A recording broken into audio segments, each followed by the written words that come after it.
भैया हो की हमर मौगी के देखल नहीं की कोनो बात हो मेला देखो गेल छलियै हम पान खाय लगलियै ततबे में कत धुना खसक गेलै धो बुढ़वा ने सब ध्यान दिए देख छी जुग जमाना खराब है हो ध्यान नहीं छले पता नहीं कत गेलै मिले न रहल जो हम देखे छी कोई मेला ठेला में कत ध्यान हो तो देखबो ठीक छै देखब भाई हम सब देखबै एक रने बने हम बौआय छियो तोरा ले मौगी आवनाय छियो हे बतलवा के माय गे कत भाग गेली गे एक रने बने हम बौआय छियो तोरा ले मौगी आवनाय छियो गे ध देला झमेला में हमर मौगी गे हेराई गेला मेला में हमर मौगी के हेरा गेला तू मेला में हो पान वाला भैया एगो मौगी के लाल साड़ी में देखल हमरा पान लगबे दे ढेर लागल पता नहीं मौगी कत्तो चल गेल हेते बुढ़बक नहीं था जाके ओनर देखिए ना हमरा दुकान पर भीड़ लगौने छै तो तोरा कथी होइ छौ हम अपना बो के तके छी कि तोरा दुकान पर ठाड़ छियो तो सब के बो हमरे दुकान पर आ रहल छौ एक कर्जा के रुपैया देने रहे बड़का भैया घूमैला तोरा के मौगी किन लिए हम 4 पहिया एक कर्जा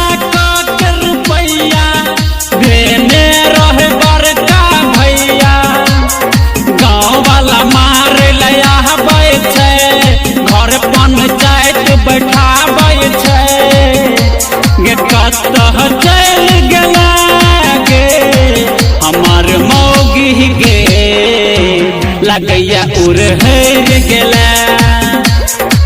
हमार मौगी गे लगैया उड़हर गेला बौआ मिललो कन्या कहाँ मिलले हो देखे छियै अगर भीड़ लागल छै छोरा सबके ओइ भीड़ में कहीं मिल जाए देखे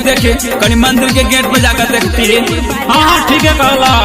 देखे छियै एक बार मंदिरों के गेट पर जाके एक छोटे छोटे लड़का भजेते गे मई टूगर कनियो नहीं सोचला के मौगी भइले ते केहन छुछुनर एक छोटे छोटे लड़का भजेते गे मई टूगर केहन जुलम तू के लागे यारवा के संग चल के लागे गे कौन छिया के हमार मौगी गे हेरा गेला मेला में हमार मौगी गे हेराई गेले मेला में बौआ मिलला कन्या कहाँ हो कहाँ मिलले जा गांव पर शायद हमरा बुझाया कहीं नहरा तो नहीं चल गए ओ भैया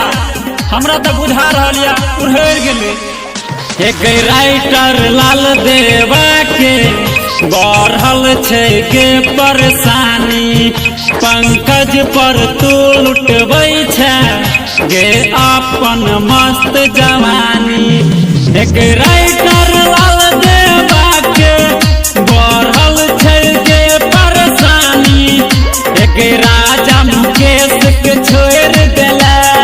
गुड्डुआ के हाथ पकड़ लेला गिरेला मरेला में हमर मौगी गे हेराई गेले मेला में हमर मौगी गे हेरा गेला तू मेला में हमर मौगी गे हेरा गेला तू मेला